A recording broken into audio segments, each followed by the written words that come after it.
ассалому алайкум бинандагони гиромӣ, пешниҳоди шумост барномаи иттилоотии хабар аз телевизиони Баҳористон. Имрӯз дар барнома ба истифодадиҳии бинои нави иловагӣ ва хобгоҳи литсеи президентӣ барои кӯдакони болаёқати ҷумҳурии Тоҷикистон дар шаҳри Душанбе.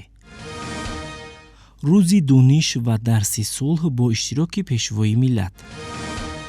таҷлили рӯзи дониш дар шаҳру ноҳияҳои мамлакат. шарҳи хабарҳо. 17 август асосгузори сулҳу ваҳдати миллӣ пешвои миллат президенти ҷумҳурии Тоҷикистон муҳтарам Эмомалӣ Раҳмон ва раиси маҷлиси миллӣ маҷлиси олии ҷумҳурии Тоҷикистон раиси шаҳри Душанбе муҳтарам Рустами Эмомалӣ бинои нави иловагӣ ва хобгоҳи литсеи президентӣ барои кӯдакони болаёқати ҷумҳурии Тоҷикистон дар шаҳри Душанберо мавриди баҳрабардорӣ қарор доданд. 17 август асосгузори сулҳу ваҳдати миллӣ пешвои миллат президенти ҷумҳурии Тоҷикистон муҳтарам Эмомалӣ Раҳмон ва раиси маҷлиси миллӣ маҷлиси олии ҷумҳурии Тоҷикистон раиси шаҳри Душанбе муҳтарам Рустами Эмомалӣ бинои нави иловагӣ ва хобгоҳи литсеи президентӣ барои кӯдакони болаёқати ҷумҳурии Тоҷикистон дар шаҳри Душанберо мавриди баҳрабардорӣ қарор доданд. литсеи президентӣ барои хонандагони болаёқати ҷумҳурии Тоҷикистон дар шаҳри Душанбе зодаи замони истиқлолият буда мо аз он ки дар ин боргоҳ фаъолият менамоед ифтихорманд ҳастем. мавриди истифода қарор додани бинои иловагии нави литсей ин идомаи мантиқии дастгириҳои рӯзафзуни пешвои муаззами миллат муҳтарам Эмомалӣ Раҳмон маҳсуб шуда масъулият ва тавонмандии моро зиёдтар кард. далели бебаҳс аст ки маҳз бо шарофати дастгирӣ ва таваҷҷӯҳи сардори давлат литсеи президентӣ барои кӯдакони болаёқати ҷумҳурии Тоҷикистон дар шаҳри Душанбе яке аз муассисаҳои пешрафтаву бонуфуз байни муассисаҳои таҳсилоти умумии ҷумҳурӣ гашт.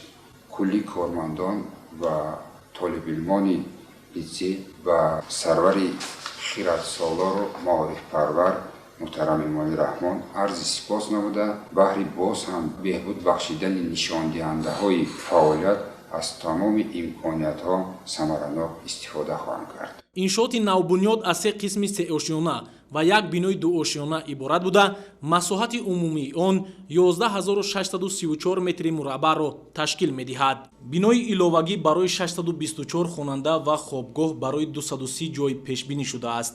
боиси ифтихору сарфарозист ки дар сиёсати маорифпарваронаи асосгузори сулҳу ваҳдати миллӣ пешвои муаззами миллат Эмомалӣ Раҳмон маориф дар ҷои аввал гузошта шудааст ва ҳамасола дар саросари кишвари азизамон биноҳои нави таълимӣ ба истифода дода мешавад ва имрӯз бинои иловагӣ ва хобгоҳ барои литсеи президентӣ барои хонандагони болаёқат ба истифода дода шуд. дар хобгоҳ хонандагон ва ҳам барои олимпиадаҳои дохилӣ ва ҳам барои олимпиадаҳои байналмилалӣ омодагӣ мебинанд ва истиқомат мекунанд. хобгоҳ бо тамоми таҷҳизотҳои ҳозиразамон муҷаҳҳаз гардонида шудааст. дар бинои иловагии синфхонаи таълимӣ, озмоишгоҳи фанӣ, 2 синфхонаи компютерӣ, китобхона, маҷлисгоҳ, утоқи омӯзгорон ва дигар ҳуҷраҳои зарурӣ мавҷуд буда барои ба таълиму тарбия фаро гирифтани хонандагон шароити муосири илмомӯзӣ фароҳам оварда шудааст. барои ҳамқадами замона будан ҳар як шахси бомаърифат бояд ки фанҳои дақиқ табиатшиносиро хуб омӯзад. бо ҳамин мақсад асосгузори сулҳу ваҳдати миллӣ пешвои миллат президенти ҷумҳурии Тоҷикистон Эмомалӣ Раҳмон соли 2020-2040ро 20-солаи омӯзиш ва рушди фанҳои табиатшиносӣ, риёзӣ, дақиқ дар соҳаи илму маориф эълон намуданд. дар литсеи президентӣ мо низ хушбахтона баъди ба истифода додани бинои иловагӣ озмоишгоҳҳои замонавӣ аз фанҳои химия, физика, анатомия, биология бо ҳама гуна лавозимоти ҳозиразамон пурра таҷҳизонида шуданд. хонандагон метавонанд дар ин озмоишгоҳҳо таҷрибаҳои гуногунро вобаста ба мавзӯъҳо берун аз мавзӯъҳои дарсӣ гузаронида нисбати омӯзиши фанҳои табиатшиносӣ боз ҳам бештар маълумот пайдо намоянд. барои ин ғамхориҳо ба пешвои миллат миннатдории ҳамаи омӯзгоронро баён менамоем. ҳамзамон барои ба омӯзиши ҳунарҳои мардумӣ фаро гирифтани хонандагон ва соҳибкасб гаштани онҳо утоқҳои кандакорӣ, дӯзандагӣ ва пухтупази хӯрокҳои миллӣ бунёд ёфтааст. мо бо ҳамроҳии ҳамсинфонам баъди дарс ба ин синфхона омада бо ҳамроҳии муаллима ба омӯхтани ҳунарҳои миллӣ машғул мешавем. ман аввал хусус дар ин ҷо ба духтани куртаҳои миллӣ бо тарзҳои замонавӣ машғул ба кор ҳастам ва худам низ ҳунари попурзаниро дорам. ман мехоҳам оянда ин ҳунари худро сайқал дода муаррифгари давлати миллати худ шавам. дар литсеи мо тамоми шароитҳо барои омода сохтани тамоми намуди хӯрокҳои миллӣ вуҷуд доранд. бо ёрии муаллимаи азизамон Сивил Мириевна мо дар пайи омӯзиши хӯрокҳои миллӣ ҳастем. мо дар муассисаи замонавие ки асосгузори сулҳу ваҳдати миллӣ пешвои миллат муҳтарам Эмомалӣ Раҳмон ба мо туҳфа карданд. дар ин дарс мо ба бофтани қолинҳо, қуроқдӯзиҳо, бофтани ҷӯробҳои миллӣ ва дигар ҳунарҳои қадимие ки гузаштаи мо доштанд онҳоро дубора эҳё месозем. чӣ ғале ки асосгузори сулҳу ваҳдати миллӣ пешвои миллат дар паёмҳои худ иброз медоранд, мо ҷавонон ояндаи миллатем ва ҳар як мо ҳунар кам аст. бояд ҳунарҳоеро зинда намоем ки аз ниёгон боқӣ монданд. ҳунар омӯз, кас ҳунармандӣ, дар кушоӣ кунӣ на дар бандӣ. мо ба ҳамин суханҳои бузургон такя намуда хонандагони ин муассисаи бонуфуз бо тантана ваъда медиҳем ки бо аз ниёгони худ панд гирифта ҳунарҳои миллиамонро дубора эҳё месозем. баъд аз дарсҳо дар литсей маҳфилҳо баргузор мегарданд ки тавассути он мо бо ҳамроҳии муаллимаи фанни технологиямон тарзи пухтани хӯрок, духтани либосҳои миллиро меомӯзем. бинои хобгоҳ дорои 56 ҳуҷраи хоб, синфхонаи таълимӣ, ҳуҷраи мураббӣ, бунгоҳи тиббӣ ва дигар ҳуҷраҳои зарурӣ мебошад.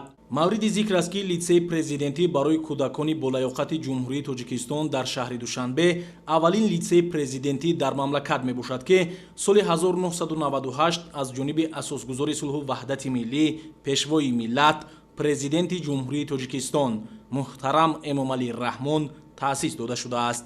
дар соли таҳсили 2019-2020 муассисаи таълимиро 91 нафар хонандаи синфи 11 ва 116 нафар хонандаи синфи 9 аз ҷумла 2 нафар бо медали тилло хатм намуданд. Соли 7 сол мешавад ки дар ин муассиса таълим менамоям.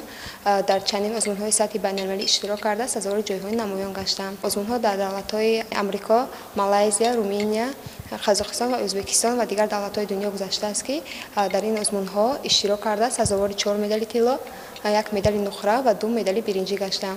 инчунин сазовори 3 шоҳҷоизаи озмун гаштам. боиси ифтихор ва сарбаландист ки мо дар чунин муассисаи бонуфуз таҳсил менамоем ва шарафи Тоҷикистонро метавонем бо кӯмаки омӯзгорон ва бо дастгирӣ ва сарпарастии асосгузори сулҳу ваҳдати миллӣ, пешвои муаззами миллат муҳтарам Эмомалӣ Раҳмон дар чунин озмунҳо иштирок карда шарафи Тоҷикистон ва номи муассисаамонро баланд бардорем. ман қаблан дар ноҳияи Ховалин таҳсил мекардам.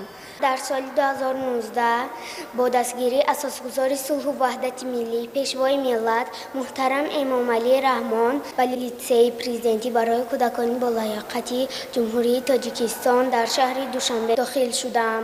ба ҳафт пушти ту раҳмат мефиристам, дуо аз номи миллат мефиристам.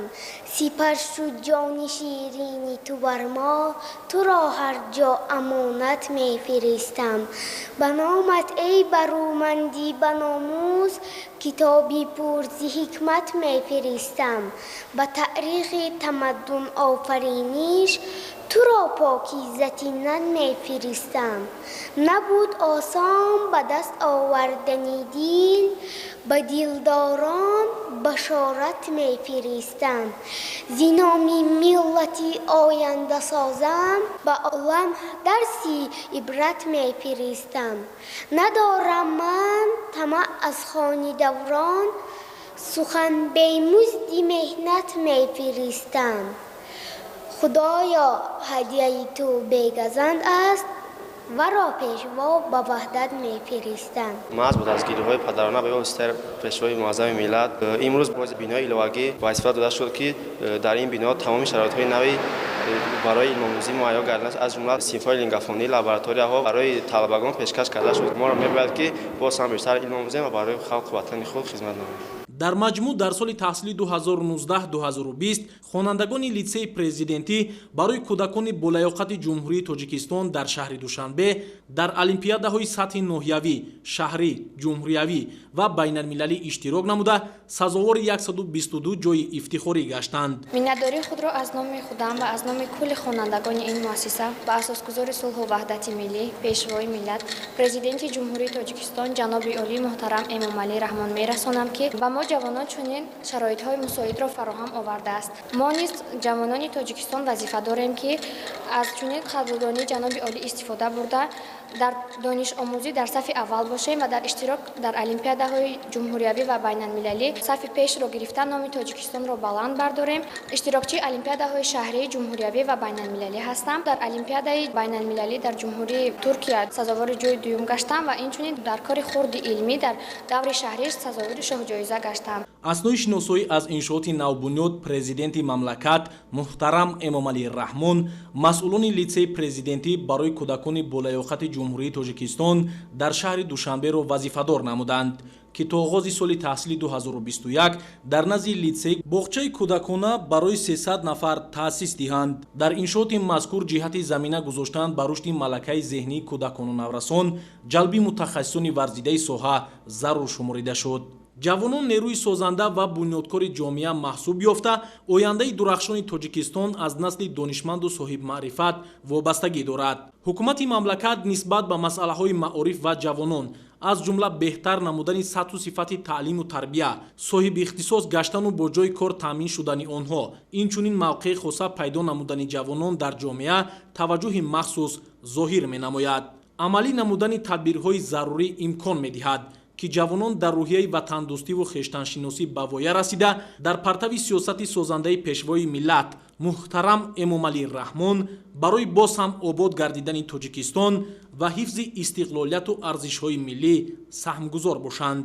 хушбахтона бо амри асосгузори сулҳу ваҳдати миллӣ пешвои муаззами миллат президенти кишвар муҳтарам Эмомалӣ Раҳмон соли дуюм аст ки озмуни фуруғи субҳи доноӣ баргузор мегардад дар кишвар ки ин албатта ки бисёр ҳам боиси ифтихор аст ки барои насли наврасро дар рӯҳияи илмдӯстӣ тарбия намудани аҳли илми кишвар асос созгор аст ва ин иқдоми пешгирифтаи ҳукумати Тоҷикистонро дастгирӣ мебояд ва миллати тоҷик ки аз азал китобдӯст буд, илмдӯст буд, боиси хурсандист ки бо ташаббуси бевоситаи пешвои муаззами миллат имрӯз боз як бинои боҳашамат, як бинои таълимӣ дар шафати муассисаи давлатии таълими литсеи президентӣ қомат афрохт ки бо тамоми шароитҳои муосиру замонавӣ муҷаҳҳазанд ва аз ҷумла бояд тазаккур дод ки китобхонаи наву замонавӣ ки бо тамоми китобҳои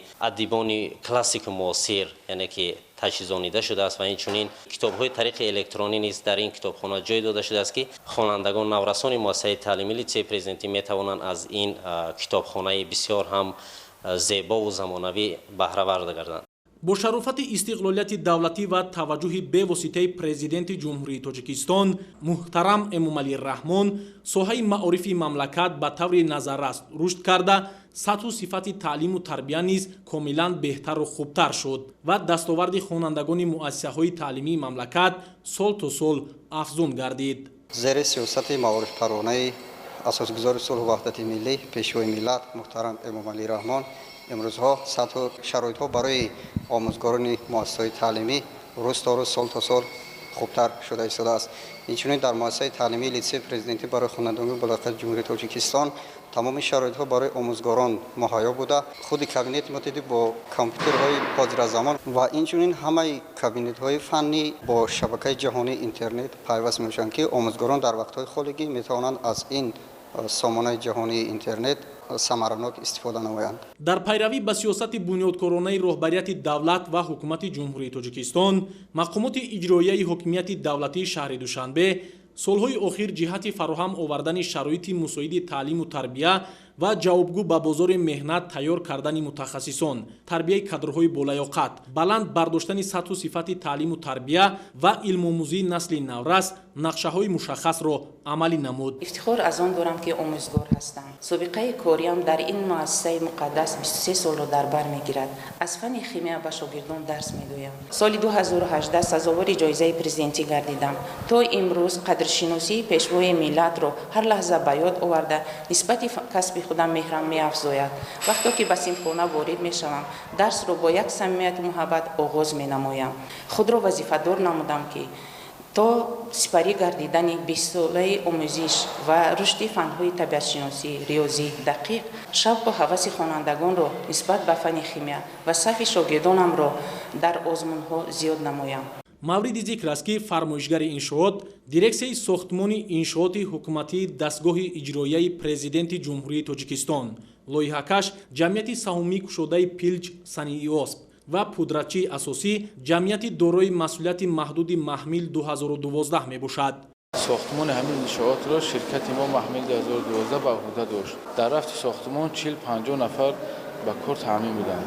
ин натиҷаи талошҳои мо буд ки мо ҳамин сохтмонро ба сифати баланд ба анҷом расонидем. имрӯз иншоот ба тамоми талаботи замон ҷавобгӯ аст. иншоот аз 4 блоки иборат мебошад. 3 тои онҳо 3 ошона мебошанд ва 1 тои онҳо аз 2 ошона иборат аст. бинои таълимӣ дорои ҳама утоқҳои лозима буда, аз ҷумла озмоишгоҳҳои физика, химия, анатомия ва биология ва симхонаҳои компютерии замонавӣ ва китобхонаи компютерӣ иборат мебошад. пешвои миллат муҳтарам эмомалӣ раҳмон аснои шиносоӣ ба сифати корҳои сохтмонӣ баҳои баланд дода, масъулонро ба беҳтар намудани фаъолияти касбӣ ва хизмат ба нафъи ватану миллат ҳидоят намуданд.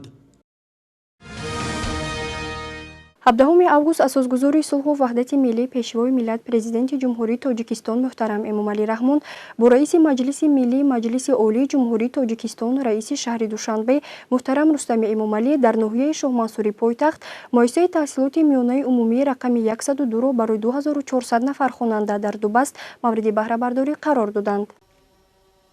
17 август асосгузори сулҳу ваҳдати миллӣ пешвои миллат президенти ҷумҳурии тоҷикистон муҳтарам эмомалӣ раҳмон бо раиси маҷлиси миллӣ маҷлиси олии ҷумҳурии тоҷикистон раиси шаҳри душанбе муҳтарам рустами эмомалӣ дар ноҳияи шоҳмансури пойтахт муассисаи таҳсилоти миёнаи умумии рақами 102-ро барои 2400 нафар хонанда дар дубаст мавриди баҳрабардорӣ қарор доданд. баъди бардоштани парда аз рӯи лавҳаи рамзии пешвои миллат бо шароити таълимгоҳ шинос шуда با خوانندگان و آموزگاران صحبت صمیمی دایر کردند.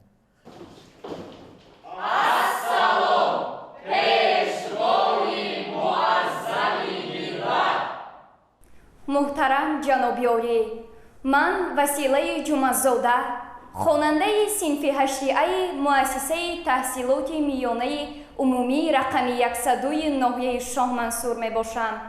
ما خوانندگان مؤسسه مذکور با شما منتداری خود را بیان می نماییم که با ما چنین مؤسسه نوی زمانوی را با اسباب‌های نوی معاصر تحفه نمودید. به خاطر باز هم بهتر نمودن آموزش فن‌های طبیعی، ریاضی و دقیق ما خوانندگان به دستورهای معارف پرورانه شما تکیه نموده و از این فرصت استفاده برده به شما وعده می دهیم که با بهای خوب و اعلی تحصیل نموده همچون متخصصان بهترین زمان معاصر در ساحه انرژتیکا و در ساختمان عظیم عصر نیروگاه برقی آبی راغون آماده گشته در آینده به وطن خود صافدلانه و صادقانه خدمت می‌نماییم. مورد ذکر است که سنگ اساس برای بنیاد مؤسسه تحصیلات میانه عمومی رقم 102 ناحیه شاه منصور هنوز 19 ایون سال 2017 از طرف رئیس شهر دوشنبه محترم رستم امامعلی گذاشته شده بود. انشاءات مذکور در اساس دستور و هدایت‌های پیشوای معظم ملت محترم امامعلی رحمان در دایره تدبیرهای بخشیده به جشن 30 سالگی استقلالیت دولتی جمهوری تاجیکستان، سیاست معارف پرورانه حکومت کشور و اقدام‌های سازنده رهبری مقامات اجرایی حکومت دولتی شهر دوشنبه بنیاد شد. مؤسسه تحصیلات میانه عمومی رقم 102 ناحیه شاه منصور طبق لایحه در مساحت 0.168 گکتار بنیاد شده از 4 بینای جداگانه عبارت می باشد. مکتب 4 آشانه بوده.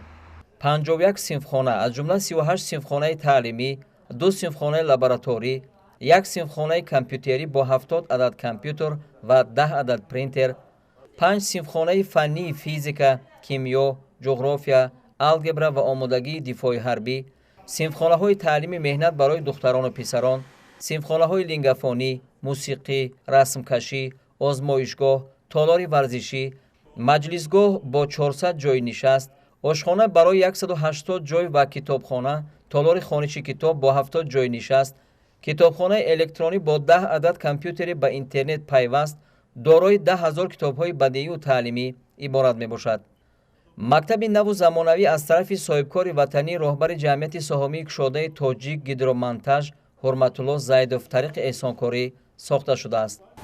امروز ما شاهد افتتاح مؤسسه تحصیلات میانه عمومی 102 برای 2400 جای نشست در دو بس واقع در کوچه دوستی خلقا ناحیه شاه منصور شهر دوشنبه شدیم.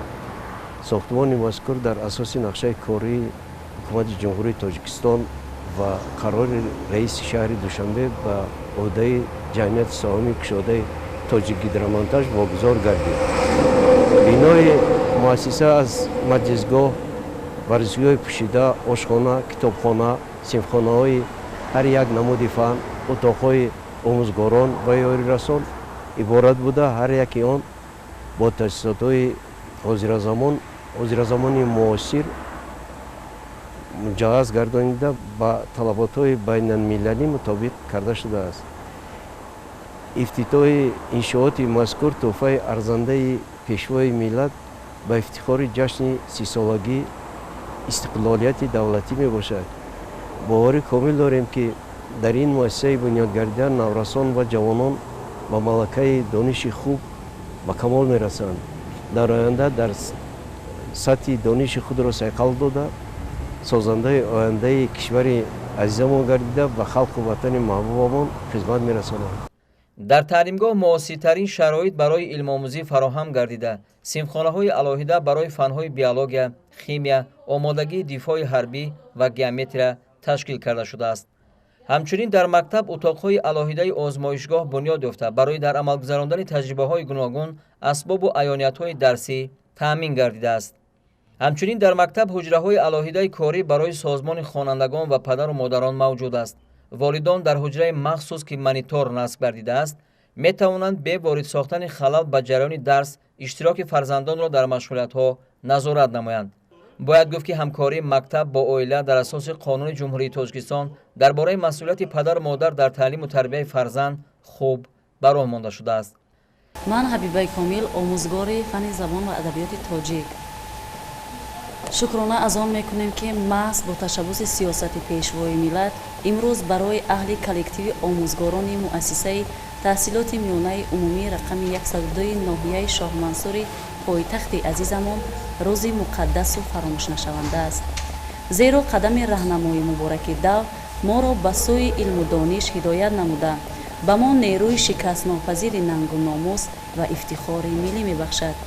باعث فرحمندی است که هر روز در کشور ما جشن و مراسم ها چاره‌بینی، کشادن مکان مقدس، آغاز کار نیک به وقوع آمده ما را به فردای زندگی باز هم دلپر می‌گرداند.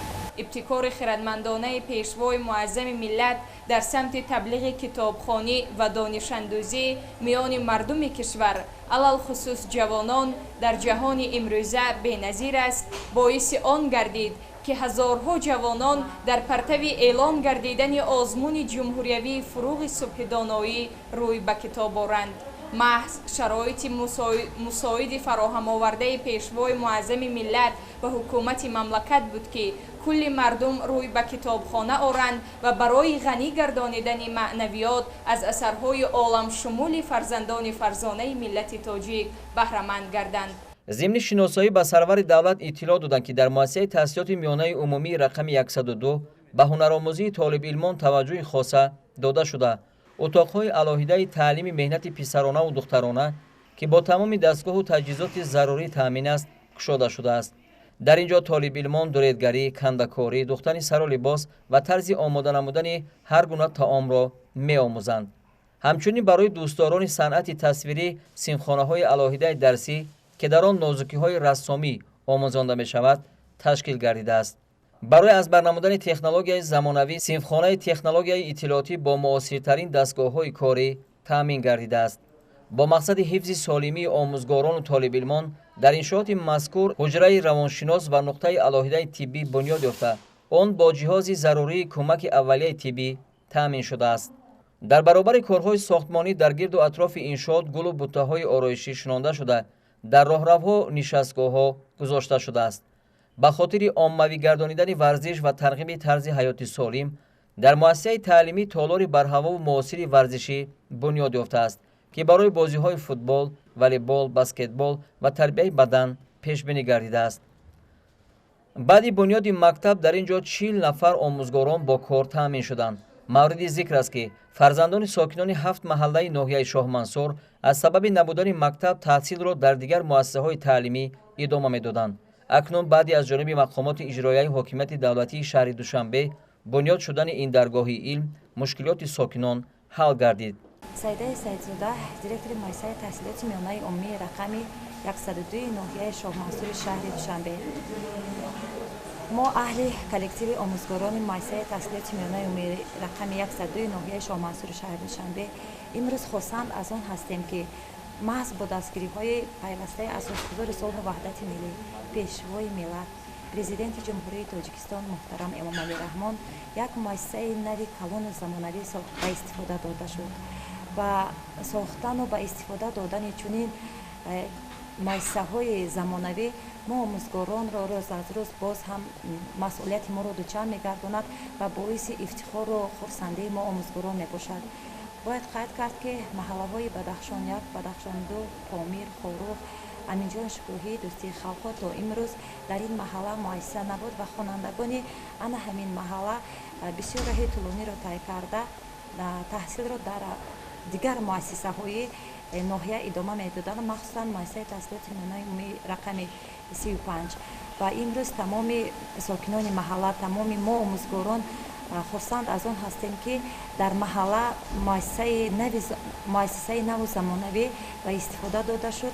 ما کلکتیو آموزگاران مؤسسه تحصیلات میانه عمومی رقم 102 در جواب غمخوری‌های پدرانه اساسگذار صلح وحدت ملی پیشوای ملت جواب گردانده خوانندگان را در راهیه وطندوستی، خویشتن‌شناسی، خودآگاهی و قدر کردن هر یک ذره آب و خاک مقدس این وطن تربیت نماییم و برای باز هم بلند برداشتن سطح صفت دانش خوانندگان تمام نیروی خود را روانه می‌سازیم تا اینکه واقعا هم نسل باسواد و سازنده و معرفت پرور و معارف پرور تربیت نماییم. اثنای شناسایی پرزیدنت جمهوری تاجیکستان محترم امامعلی رحمان به سطح و صفت کارهای ساختمانی و طرح بینای مؤسسه بهای بلند داده اقدام‌های صاحبکاران وطنی را نمونه عبرت و باعث دستگیری ارزیابی کردند.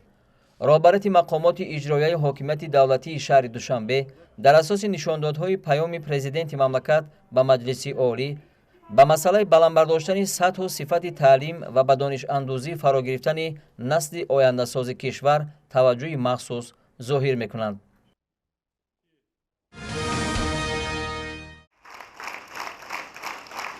پس از افتتاح مؤسسه نو تعلیمی پیشوای معظم ملت محترم امامعلی رحمان در تالار برهوای مکتب با اهل معارف پایتخت ملاقات نموده خوانندگان و آموزگاران را به مناسبت آغاز سال نو خوانش و افتتاح انشاءات معاصر علم آموزی تبریک و تهنیت گفتند. مراسم به استفاده دادن مکتب نو و ملاقات با اهل معارف پایتخت در روز دانش با اشتراک پیشوای ملت مستقیما طریق همه شبکه‌های دولتی تلویزیونی پخش گردید. ضمن سخنرانی در روز اول سال خوانش 2020-2021 سرور دولت محترم امامعلی رحمان وابسته به وضع جامعه جهانی، تاثیر پاندمی کرونا ویروس، تدبیرهای حکومت جمهوری تاجیکستان آید به پیشگیری پهنشوی این بیماری نوی سیریاتی، اقدامهای سازنده رهبرت دولت و حکومت کشور آید به رشد ساحه معارف، بنیاد مؤسسه‌های نوی تعلیمی، تامین جایهای نشست برای خوانندگان ва вазифаҳои оянда дар назди маорифчиён ҷиҳати беҳдошти сатҳу сифати таълиму тарбия ва ҷалби хонандагон ба донишомӯзӣ андешаронӣ карданд. таъкид гардид ки барои боз ҳам беҳтар намудани шароити таҳсил ва фароҳам овардани имкониятҳои замонавии таълим дар кишвар бунёди даҳҳо муассисаи таълимӣ бо назардошти талаботи замон идома доранд ва то таҷлили 30-умин солгарди истиқлолияти давлатии ҷумҳурии Тоҷикистон қисми бештари онҳо мавриди истифода қарор хоҳанд гирифт. соли нави таҳсил тибқи анъана бо дарси сулҳ оғоз мегардад. сарвари давлат муҳтарам Эмомалӣ Раҳмон таъкид доштанд ки насли наврас ва ҷавонони имрӯзаи кишвар бояд барои таҳкими сулҳу субот дар мамлакат талош намуда, дар ҳифзи устувории давлатдории миллӣ саҳми бевоситаи хешро гузоранд.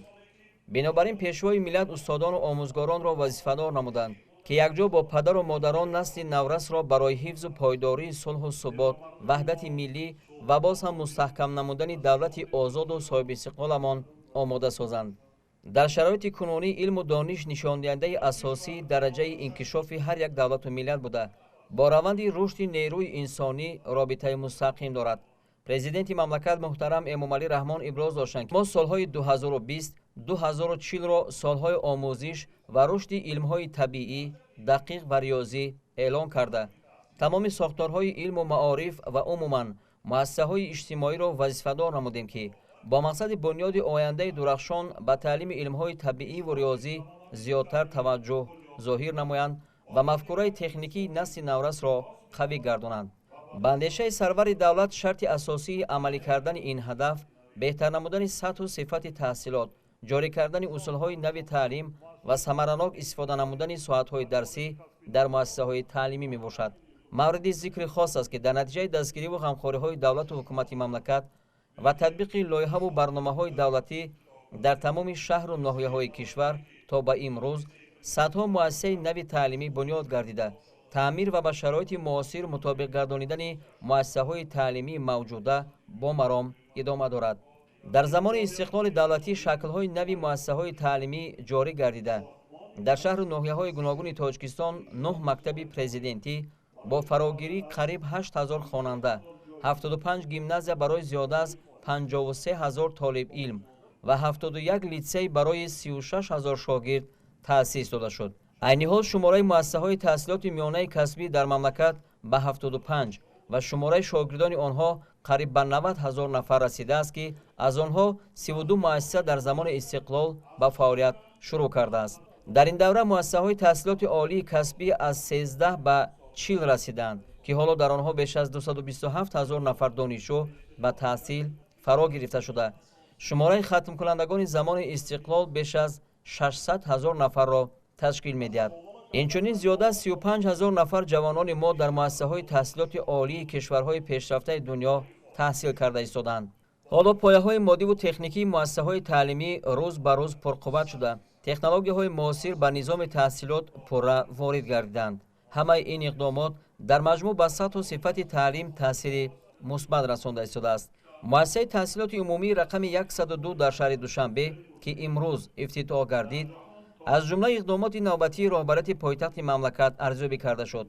ин муассиса бо тарҳи муосиру бисёр зебо ва санъати баланди меъморӣ бунёд гардида, дар он тамоми имкониятҳои зарурӣ ва шароити беҳтарини таълим фароҳам оварда шуданд.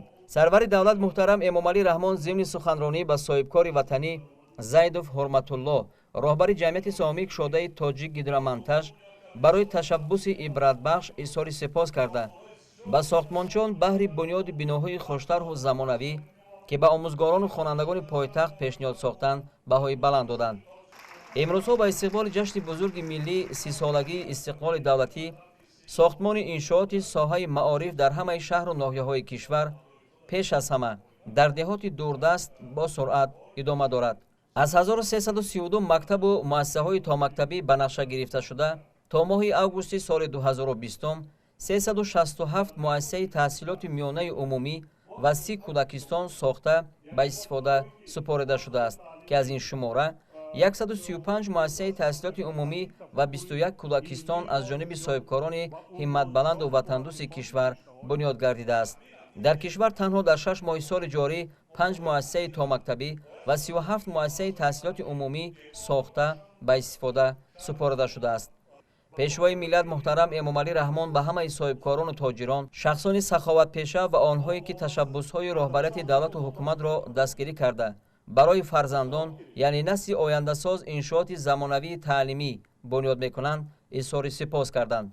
ضمن سخنرانی پرمحتوا سرور دولت محترم امامعلی رحمان همچنین دایر به پهلوهای گوناگون ساحه علم و معارف، تربیت کادرهای بلند اختصاص آموزگاری، تکمیل اختصاص و بازآموزی آموزگاران مؤسسه‌های تحصیلات عالی کسبی، بلند برداشتن سطح و صفت تعلیم در زمینه تحصیلات عالی، با معیارهای بین المللی مطابق گرداندن صفت تحصیلات کسبی، مطابق کردن مضمون و محتوای کتاب‌های درسی، با طلبات زمان مطابق کردن سطح از خودکنی برنامه‌های تعلیمی، بهداشت حالت تمام مؤسسه‌های تعلیمی در سراسر کشور، استفاده ثمرناک و مقصدناک مبلغ‌های بودجه اندیشه‌رانی کرده برای حل مشکلات در این سمت به حکومت کشور، مسئولین وزارت معارف و علم، مقامات اجرایی حکومت دولتی ولایت‌ها و شهر و ناحیه‌ها دستور و سفارش‌های مشخص دادند. در آخر سخنرانی پیشوای ملت محترم امامعلی رحمان بار دیگر آموزگاران و خوانندگان، نورسان و جوانان،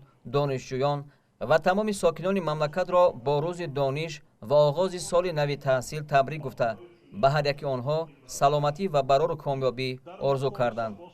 بعد از سخنرانی پرزیدنت مملکت محترم امامعلی رحمان در روز دانش و درسی صلح آموزگاران، خوانندگان و دانشجویان برآمد کرده به پرزیدنت و حکومت کشور برای تمام تشبس‌ها و اقدامات سازنده جهت رشد ساحه معارف، بنیاد مؤسسه‌های نو و زمانوی تعلیمی، جدا کردن کوتاها برای دختران و پسران لیاقتمند ناحیه‌های دوردست جمهوری و تامین شرایط سازگار علم و هنر آموزی اظهار سپاس کردند.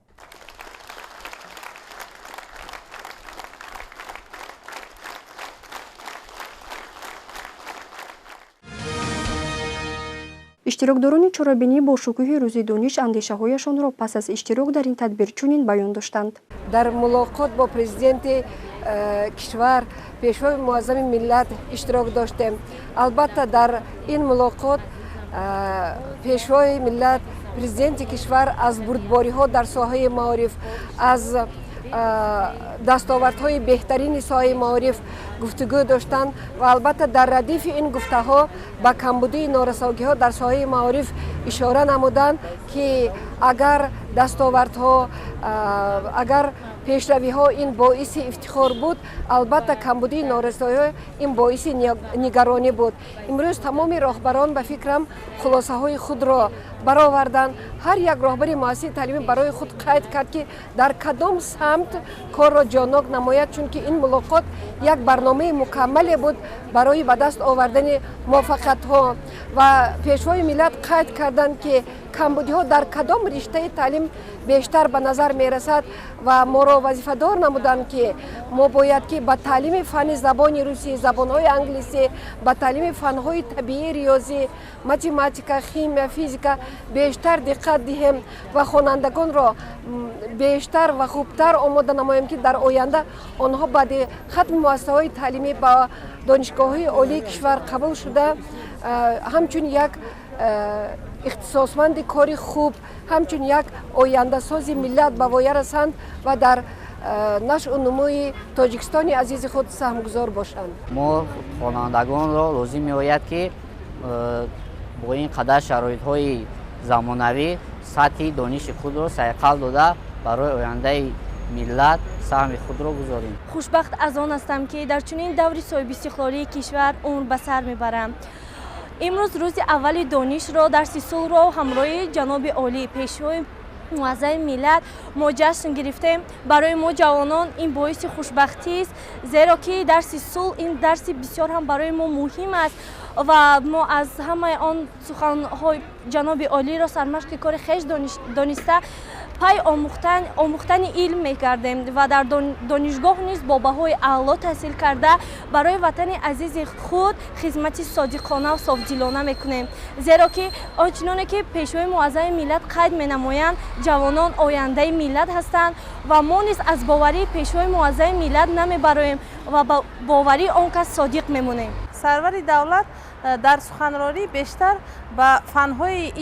به فنهای دقیق و ریاضی بیشتر اهمیت جدی دادند که این باعث به عملی گذاشتن آموزگاران فن دقیق بسیارتر شوق و رغبت خوانندگان را بیدار نمودن لازم می آید. امروز باعث خیلی خوشنودی است که در پایتخت عزیزمون باز یک مکتب زمانوی رقم 102 با اشتراک به واسطه جناب عالی پیشوای ملت اساسگذار صلح و وحدت امام علی رحمان مورد استفاده قرار گرفت و هنگامی به استفاده دادن این مؤسسه خیلی هم زمانوی پیشوای ملت از درس صلح آغاز نمودند، با اهل معارفچیان یک صحبت گوارای داشتند و تاکید و سپارش هایی که در سال نو تحصیل ما را لازم است که اجرا نماییم دادند و ما اهل معارفچیان کشور کوشش میکنیم که آن سپارش ها و دستورهایی که جناب عالی به ما دادند مورد عمل و اجرایش قرار دهیم. من مینتداری خود را به اساسگذار صلح و وحدت ملی پیشوای ملت محترم امام علی رحمان و به رئیس شهر دوشنبه محترم رستم امام علی میرسانم. جواباً به این غمخوری ها ما کوشش میکنیم که دانش خود را سعیقل داده بهر پیشرفت وطن خود سهمی با سزایی گذاریم. ما جوانان زاده استقلال از آن سرفرازیم که در چنین مراسم پرشکوه با آخری با جناب عالی در درس صلح اشتراک ورزیدیم و جناب عالی با ما جوانان تاکید اولین درجه رساندند که ما باید با آموختن زبان‌های خارجی و آموختن علم‌های دقیق مشغول شویم و ما جوان خوشبختی زاده استقلال وعده می‌دهم که با آموختن زبان‌های خارجی و علم‌های دقیق کوشش می‌نمایم. باعث افتخار و خوشبختی معارفچیان کشور است که چون همه ساله آغاز سال تحصیل 2020-2021 با درس صلح اساسگذار صلح و وحدت ملی پیشوای ملت پرزیدنت جمهوری تاجیکستان محترم امام علی رحمان شروع شد. در ملاقات امروزه پیشوای ملت با آموزگاران، راهبران مؤسسات تعلیمی و خوانندگان پایتخت کشور عزیزمان شهر دوشنبه ذکر نمودند که معارف یکی از سمت‌های افضلیت‌ناک یکی از ساحه‌های افضلیت‌ناک دولت به حساب می‌رود. در ملاقات امروزه پیشوای ملت کمبودی‌ها و مشکلات ساحه معارف بسیار اساسناک ذکر کرده شد. دستورها و سپارش‌های امروزه پیشوای ملت ما معارفچیان را وادار می‌سازد، وظیفه‌دار می‌کند که برای رفع مشکلات موجوده ساحه از بوده بیشتر مهنت بکنیم، فعالیت را پرثمر به راه بمانیم. در ملاقات امروزهشان پرزیدنت محبوب کشورمان تکرارا ذکر کردند که 20 ساله اعلان شدن 20 ساله آموزش و رشد علم‌های طبیعت شناسی دقیق و ریاضی از معارفچیان مشقت، مهنت و مسئولیت دوچند را طلب میکند. ما آموزگاران را ضرور است که در سمت تربیه نکوی شاگردان، متخصصان ورزیده و صاحب تجربه تمام ملکه و مهارت خویش را روانه سازیم و در سمت تربیه نمودن متخصصان بلند اختصاص، اختراعکاران، طبیبان حاذق کمر همت بسته باشیم. در ملاقات امروزه برای برطرف کردن مشکلات موجوده ساحه معارف دستورهای مشخص و سودمند ارائه گردید و ما معارفچیان را در آغاز سال تحصیلی 2020-2021 مسئولیت دوچند گشته است، چون وضع اپیدمیکی سراسر عالم را همانا حکم فرماست.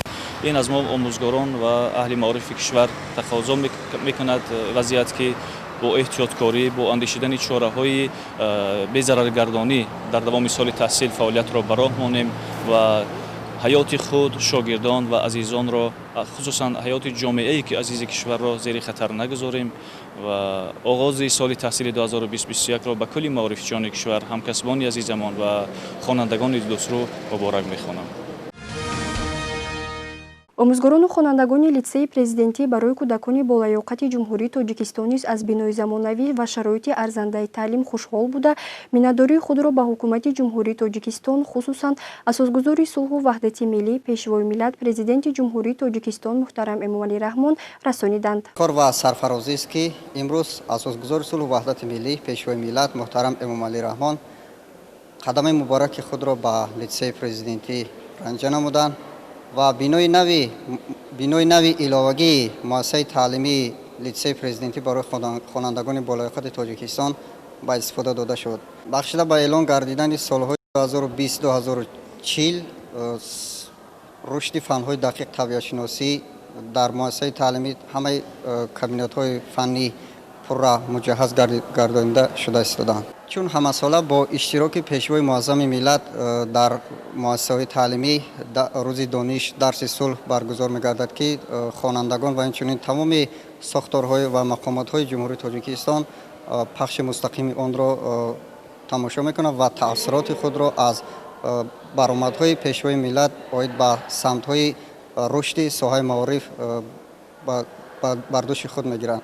имрӯзҳо боиси фараҳмандӣ ва ифтихори ҳар як омӯзгор ва хонандаи литсеи мо аст ки ҷаноби олӣ ба муассисаи мо ташриф оварданд ва бевосита дар дарси мо иштирок карданд ки ин ҳам ба хонандагон ва ҳам ба омӯзгорон як рӯҳу илҳоми тоза мебахшад, ҷиҳати боз ҳам баланд бардоштани сатҳу сифати дониш ва боз ҳам дучанд кор кардан аз болои худ.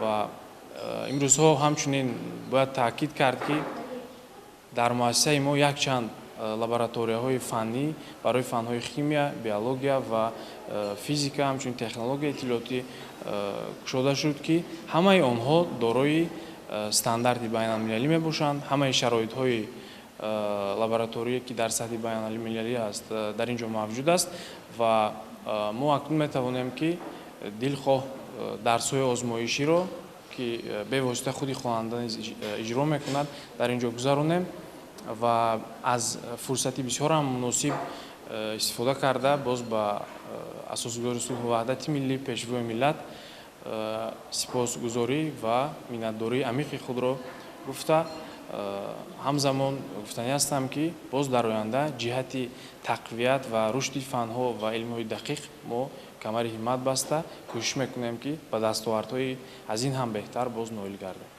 мо насли истиқлол бо пешвои худ ифтихормандем.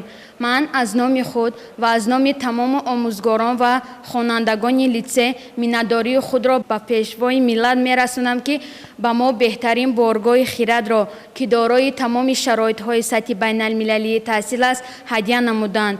мо хонандагон ваъда медиҳем ки литсеро бо баҳои хубу аъло хатм намуда ба донишгоҳҳои байналмилалӣ дохил шавем ва мутахассиси сатҳи байналмилалӣ шуда баҳри пешрафту тараққиёти ватани азизи худ саҳмгузор бошем. ифтитоҳи бинои нави таълимии хобгоҳи замонавӣ бо шароитҳои мусоиди таълимӣ ва таҷҳизотҳои ҳозиразамон муҷаҳҳаз гардонида шуда, инчунин шароитҳои хуби дарсайёркунӣ ва фароғатӣ яке аз ғамхориҳоянд ки шумо ҷаноби олӣ барои мо насли наврас фароҳам овардаед. мо насли ҷавону ояндасози миллат арзу сипоси худро ба шумо расонида пайи омӯзиши илмҳои замон аз ҷумла дақиқу риёзӣ бошем то пайравони ҳақиқии пешвои миллат ва номбардори халқу ватани худ гардем. боиси ифтихору сарфарозист ки ҳамасола дар саросари ҷумҳурии азизамон мактабҳои нави таълимӣ ба истифода дода мешавад ва имрӯз дар бинои иловагӣ барои литсеи президентӣ барои хонандагони болаёқати тоҷикистон ва ҳамчунин хобгоҳи нави замонавӣ ба истифода дода шуд ки ин ҳама ғамхориҳои бевоситаи асосгузори сулҳу ваҳдати миллӣ пешвои миллат муҳтарам ҷаноби олӣ мебошад ки дар сиёсати маорифпарваронаи худ маорифро дар ҷои аввал гузоштаанд ва мо мураббиёнро боз ҳам ин шароитҳое ки хобгоҳе ки бо тамоми шароитҳо муҷаҳҳаз гардонида шудааст водор мекунад ки насли наврасро дар рӯҳияи худшиносӣ худогоҳии миллӣ ва меҳанпарастӣ тарбия намуда номбардори миллати хеш бошанд. ва бояд гуфт ки хобгоҳ аз 178 хобгоҳ барои 178 нафар хонандагон мебошад. дар хобгоҳ ба ғайр аз оне ки хонандагон истиқомат мекунанд, боз аз шаҳри душанбе хонандагони дигар, хонандагони муассисаи худамон омада барои олимпиадаҳои дохилӣ ва байналмилалӣ омодагӣ мебинанд. дар хобгор шумораи зиёди хонандагон истиқомат мекунанд ки ҳамаи онҳо иштирокчиёни озмунҳои сатҳи байналмилалӣ мебошанд. дониш мояи бузургест барои инсоният. шахсе ки донишманд аст дар ягон ҷо дар намемонад, соҳиби обрӯй эътибор дар ҷомеа аст. имрӯз мо дар ифтитоҳи бинои иловагии литсеи президентӣ қарор дорем. орзумандем ки хонандагони мо бо истифода аз он имкониятҳои наве ки барои мо фароҳам оварда шуд, боз ҳам дониши худро мукаммал гардонида дар оянда барои ватани худашон содиқона хизмат мекунанд ва шахсони обрӯманд ва сазовори ҷумҳуриямон шуда ба воя мерасанд. дар муассисаҳои таълимии шаҳри душанбе рӯзи дониш ва дарси сулҳро омӯзгорону хонандагон бо хушнуди пешвоз гирифтанд, зеро мактаб макони донишу тарбия маҳсуб меёбад. ҳамкорони мо дар ин самт сужо омода намуданд. 17 август дар тамоми муассисаҳои таълимии ҷумҳурӣ дарс оғоз гардид. омӯзгорон ва хонандагони муассисаи таҳсилоти миёнаи умумии рақами 47 ноҳияи Синои пойтахт бо рӯҳияи баланди идона саршавии соли нави таҳсилро бо хушнудӣ истиқбол гирифтанд. ин рӯзро пеш аз ҳама тамоми кӯдаконе ки ба муассисаҳои таълимӣ бори аввал ба синфи якум қадам мемонанд интизор буданд. бахшида ба ин рӯз дар саҳни муассиса ҷамомати тантанавӣ бароҳ монда шуда, он бо садо додани суруди миллӣ оғоз гардид.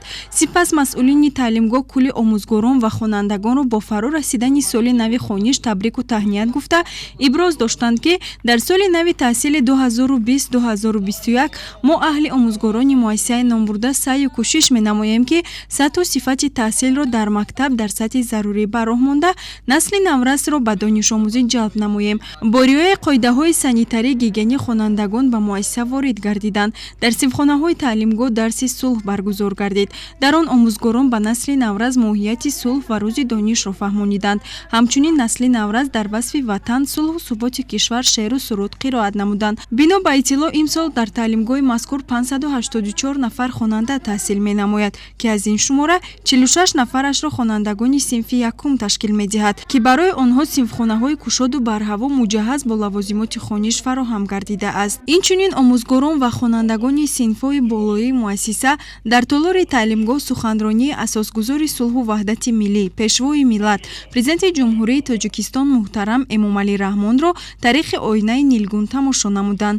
тавре пешвои миллат иброз доштанд, насли навраз ва ҷавони имрӯзаи кишвар бояд аз гузашта сабақ омӯзанд ва барои таҳкими сулҳу субот дар мамлакат талош намуда, дар ҳифзу устувории давлатдории миллӣ саҳми арзанда гузоранд. бинобар ин пешвои миллат устодону омӯзгоронро вазифадор намуданд ки дар робита бо падару модар насли навразро барои ҳифзу пойдории сулҳу субот, ваҳдати миллӣ ва боз ҳам мустаҳкам намудани давлати озоду соҳибистиқлоламон омода созанд. бояд қайд кард ки омӯзгорони муассисаҳои таълимии кишварро мебояд ки суханҳои асосгузори сулҳу ваҳдати миллӣ, пешвои миллат, президенти ҷумҳурии Тоҷикистон муҳтарам Эмомалӣ Раҳмонро сармашқи кори худ қарор диҳанд ва барои пешрафти соҳаи маориф, таълиму тарбия додани насли навраз саҳмгузор бошанд. инчунин хонандагонро дар рӯҳияи ватандӯстӣ, арҷ гузоштан ба муқаддасоти миллӣ тарбия намоянд. хонандагону омӯзгорони муассисаи таҳсилоти миёнаи умумии рақами 55 шаҳри душанбе оғози соли нави таҳсилро бо як хурсандӣ ва омодагии ҷиддӣ пешвоз гирифтанд. дар муассисаи таҳсилоти миёнаи умумии рақами 55 ноҳияи Шомансур 2889 нафар хонанда соли таҳсили гузаштаро ҷамъбаст намуданд. 2900 нафар хонандаро ба таълим фаро гирифтем ва 119 нафар омӯзгорони таҷрибадор кору фаъолият мекунанд. қабл аз оғози чорабинӣ дар даромадгоҳи муассисаи мазкур, масъулон ба хонандагон корҳои фаҳмондадиҳӣ гузаронида, бо риояи талаботи ҷоригардида хонандагон вориди синфхонаҳо шуданд. 256 нафар хонандагонро ба таълим фаро гирифтем.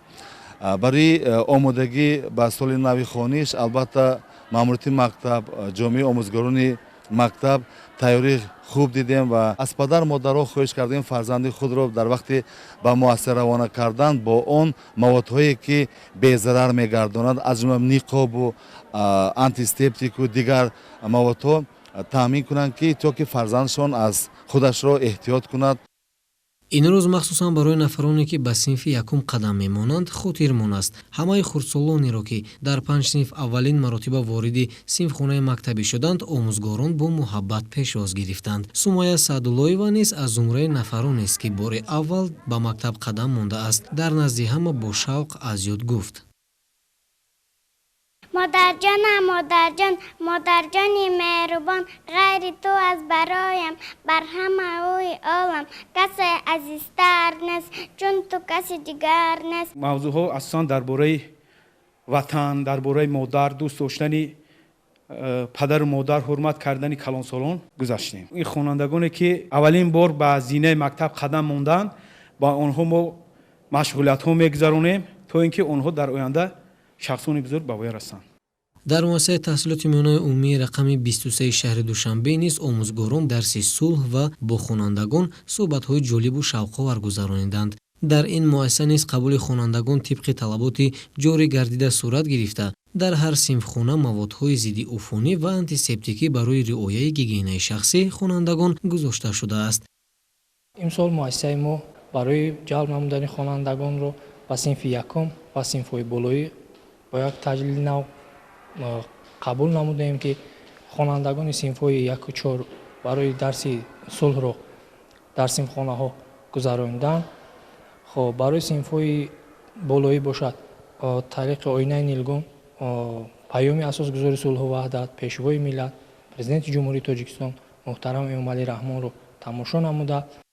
خوانندگان و آموزگاران در تالار مؤسسه سخنرانی اساسگذار صلح و وحدت ملی پیشوای ملت پرزیدنت جمهوری تاجیکستان محترم امامعلی رحمان را بخشیده به روز دانش تماشا نموده به خود تاثرات عمیق گرفتند. راهبر دولت در سخنرانیشان ذکر کردند که زینه تحصیلات عمومی در نظام معارف کشور مقام بنیادی دارد، زیرا محض در همین دوره فرزندان از جهت روانی و جسمانی تشکل یافته دانش‌های اساسی را از خود می‌کنند و کسب آیندهشان را انتخاب می‌نمایند. تامین نمودن تحصیلات با صفت یکی از راه‌های وارد شدن به فضای بین‌المللی تحصیلات میباشد. از این سبب باید هر یک خواننده بهر انتخاب راه درخشان در انتخاب کسب جدی تلاش کند و در آموختن فن‌های گوناگون بی‌طرف نباشد. ما خیلی خرسند شدیم از آنکه همین پرزیدنت جمهوری تاجیکستان به ما چنین سخن‌های خوب را بیان می‌نماید و تمام سخن‌های او گوش داده در آینده به خلق و وطن خود خدمت می‌کنیم. ما خوانندگان باید درس‌های خودمان را با بهای خوب و اعلی خوانیم، در به وطن خود خدمت نماییم و در آینده صاحب کسب خود شویم. تمام این سخن‌ها را جناب عالی در پیام خود ذکر کرده. علم ثروت بی‌بها بوده، قابلیت ذهنی هر یک کشور به نیروی توانایی آن علاقه‌مند میباشد. در مؤسسه نیز جهت اعلان سالهای 2020-2040 همچون سالهای آموزش و رشد علم‌های طبیعی دقیق و ریاضی چاره‌بینی‌های زیاد به نقشه گرفته شده است و طبق برنامه قبول گردیده مشغولیت‌ها صورت میگیرند. یک سمت مهم این اقدام قوی نمودن مفکوره تکنیکی نسل نو رسم میباشد. امینیم که سال نو خوانش را کلی طالب علمان کشور با عزم و اراده قوی، روحیه سالم و شوق بی‌اندازه جهت آموزش پیشواز میگیرند و بهر رشد فردای وطن مسئولیت احساس میکنند. امروز در سراسر کشور عزیزمان تاجیکستان در فضای شکوه ایدانه با یک جهان فرح و شادی و احساس افتخار از وطن و وطنداری سال نو تحصیل آغاز گشت. در برابر دیگر مؤسسه‌های تعلیمی در مؤسسه تحصیلات میانه عمومی رقم 8 ناحیه اسماعیل سامانی نیز روز دانش تجلیل کرده شد. در حالی که خوانندگان صنف‌های اول با معلم و همصنفان خود شناس می‌شدند و درس صلح را می‌گذاشتند، خوانندگان صنف‌های بالایی در تالار مکتب جمع آمده برآمدی اساسگذار صلح و وحدت ملی پیشوای ملت پرزیدنت کشور محترم امامعلی رحمان را تماشا داشتند. با این حال خوانندگان در تالار مؤسسه سخنرانی پرزیدنت جمهوری تاجیکستان را گوش کرده ایستادند. البته سخنان اون کس برای خوانندگان یعنی برای حس وطن دوستی آنها را بلند می‌بردارد. شوق و رغبت آنها به تحصیل زیاد می‌گردد برای خوانش.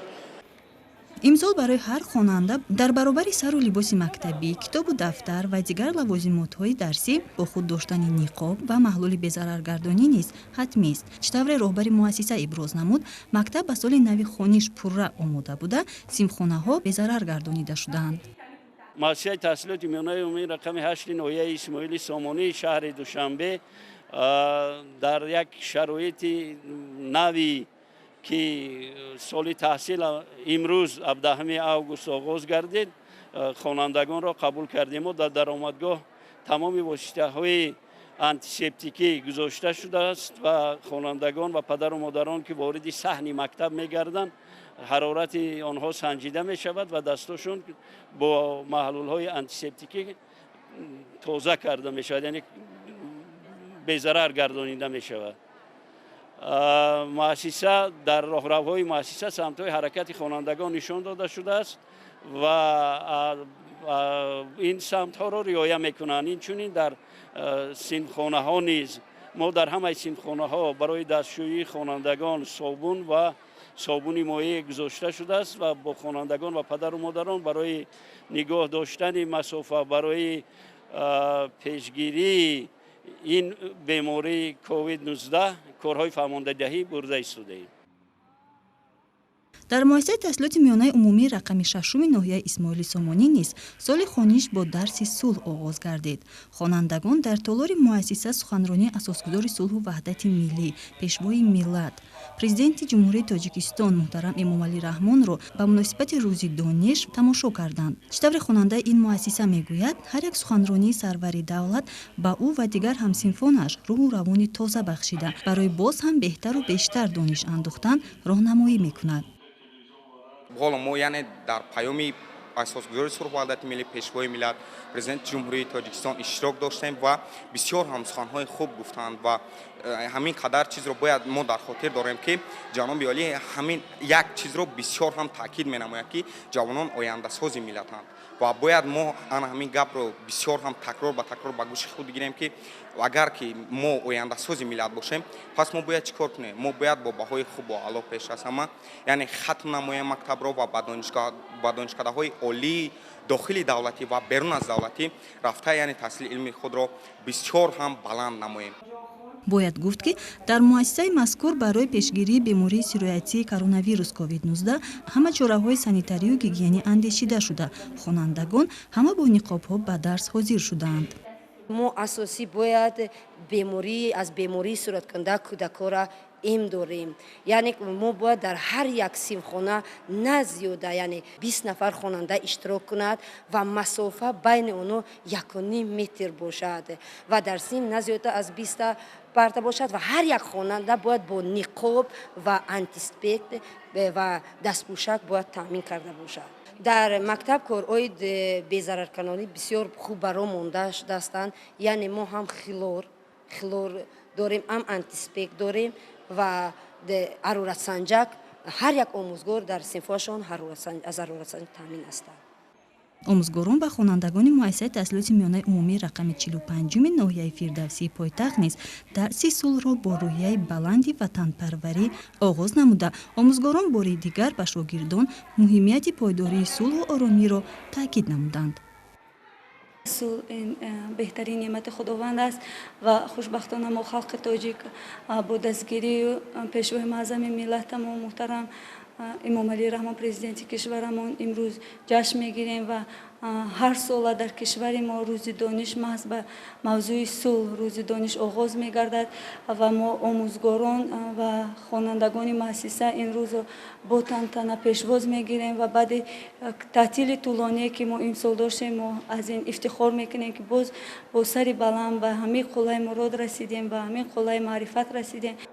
дар кишвари мо рӯзи дониш баробари дарси сулҳ арзиши баланд дошта. шогирдони муассисаҳои таълимӣ ва волидайну омӯзгорони онҳо ин санаи фархундаро бо шодию хурсандӣ истиқбол менамоянд.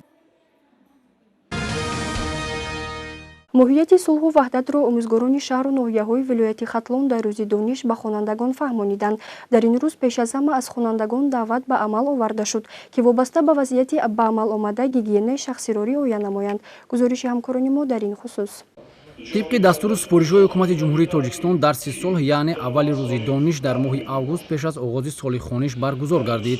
با استقبال روز دانش و آغاز سال خوانش چو همساله با اشتراک سرور دولت و سخنرانی‌هایش گذرانیده شد.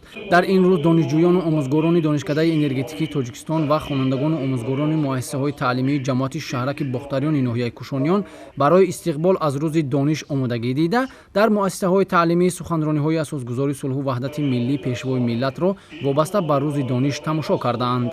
همساله با زیاد شدن شماره اهالی مملکت بنیاد مؤسسه‌های تعلیمی نو و زمانوی برای خوانندگان مهیا می‌گردد و سطح و صفت تعلیم بالا برده می‌شود. سرور دولت تمامی خوانندگان و آموزگاران و دانشجویان را با آغاز سال خوانشی نو تبریک نمودند.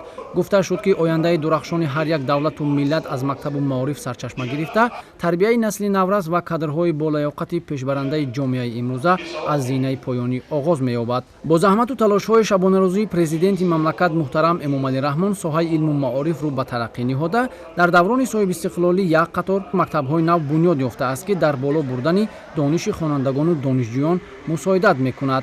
مسئولین ساحه معارف ناحیه سخنرانی و اندیشه‌های سرور دولت را عاید به پیشبرد این ساحه تربیت نسل نورس و دانشمند کردن خوانندگان را طریق آینه نیلگون تماشا کرده دستور عملی کاری کرده در روند درس از آن استفاده می‌کنند. همکنون از ماه سپتامبر سر کرده با دستور پیشوای معظم ملت 15% مزد معاش کارمندان ساحه معارف زیاد کرده می شود که این هم باشد غمخواری و دستگیری حکومت مملکت نسبت به ساحه علم و معارف می باشد. روزی دانش و درس صلح که امسال به سنه 17 август راست آمد خوانندگان تعلیمگاه‌های شهر و ناحیه‌های ولایت سوخت را روح بالا نمود. کودکان و نورسان به بر لباس عیدانه با فرهمندی به مؤسسه‌های تعلیمی آمدند. هیئت آموزگاران و خوانندگان نخست طریق آینه نیلگون سخنرانی پیشوای ملت را تماشا نمودند. سنه 17 август سال نوی تحصیلی 2020-2021 در همه زینه‌های تحصیلات در جمهوری تاجیکستان آغاز گردید. طبق مقررات ستاد جمهوریوی اوید به پیشگیری بیماری کووید 19 تحصیل خوانندگان با رعایت قاعده‌های بهداشتی و فاصله بین همدیگر صورت می‌گیرد. در این زمینه کلی مؤسسه‌های تعلیمی و دانشگاه و دانشکده‌های عالی کشور با مقصد حفظ سلامتی آمادگی‌های جدی دیده از روز نخستین تحصیل و قاعده‌های بهداشتی رعایت می‌نمایند. ضمن شناسایی معلوم گردید که همه مؤسسه‌های تعلیمی در اساس توصیه طبیبان با تشکیل نقطه‌های نظارتی طبی فعالیت خود را آغاز نمودند. یعنی پیش از درآمدن هر یک نفر خواننده و آموزگار حرارت بدن آنها را سنجیده دستانشان با محلول‌های مخصوص بی‌ضرر کرده می‌شوند.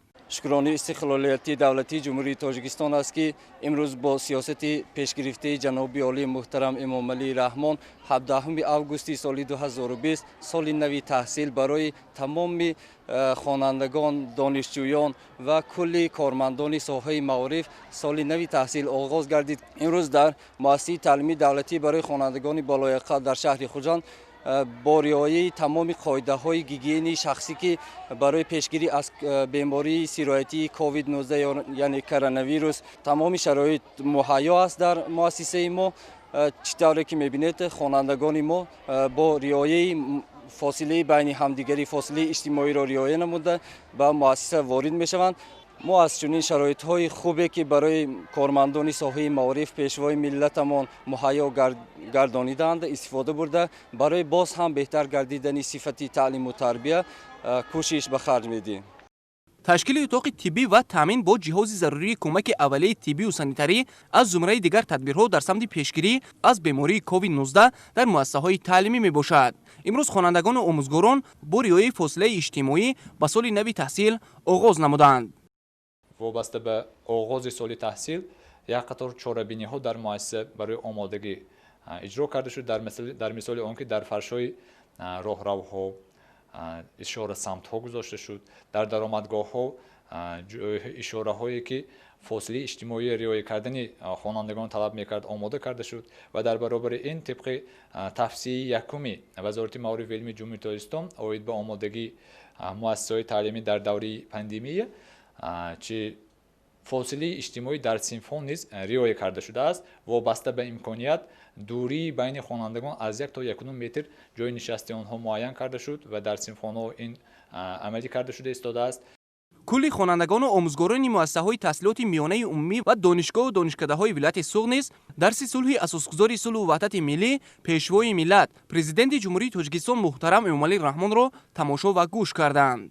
ضمن سخنرانی در روز اولی سال خانشی 2020-2021 سرور دولت محترم امامعلی رحمان وابسته به وضع جامعه جهانی تاثیر پاندمی کرونا ویروس تدبیرهای حکومت جمهوری تاجیکستان اوید به پیشگیری پنهشوی این بیماری نوی سیرویتی اقدامهای سازنده رهبریت دولت حکومت کشور اوید به رشد ساحه معارف بنیاد مؤسسه‌های نوی تعلیمی تامین جایهای نشست برای خوانندگان و وظیفه‌های آینده در نزد معارفچیان جهت بهداشت سطح و صفت تعلیم و تربیت و جلب خوانندگان به دانش آموزی اندیشه‌رانی کردند. تاکید گردید که برای باز هم بهتر نمودن شرایط تحصیل و فراهم آوردن امکانات‌های زمانوی تعلیم در کشور بنیاد ده‌ها مؤسسه‌های تعلیمی با نظرداشت طلبات زمان ادامه دارند و تا تجلیل 30مین سالگرد استقلالیت دولتی جمهوری تاجیکستان قسمی بیشتری آنها مورد بهره برداری قرار خواهند گرفت. من امروز ما آموزگاران و دانشجویان مؤسسه دولتی تعلیمی کالج طبی شهر خوجند به نام یوسف بشیرخان ساقی درسی صلح که از طرف اساسگذار صلح و وحدت ملی پیشوای ملت محترم پرزیدنت جمهوری تاجیکستان امامعلی رحمان ارائه گردید گوش و تماشا کردیم. به واسطه بار دیگر شاهد آن گردیدیم که جناب عالی پیشوای معظم ملت به ساحه تعلیم و تربیت به واسطه دقت مخصوص می دهند. سرور دولت در برآمد خود بار دیگر قید کردند که به مسئله آماده نمودن متخصصان کسبی توجه جدی باید داد. اینچنین تاکید کرده شد که پیش از همه امروز ما باید به علم‌های دقیق رو آوریم و به واسطه تشکل و پیشروی جامعه امروزه به علم دقیق وابستگی کلان دارد. ما کل آموزگاران منتداری خود را به پیشوای ملت می رسانیم که باز نسبت ما غمخواری های زیاد کرده استاده معاش ما کارمندان را از 1 سپتامبر باز بالا برداشتند.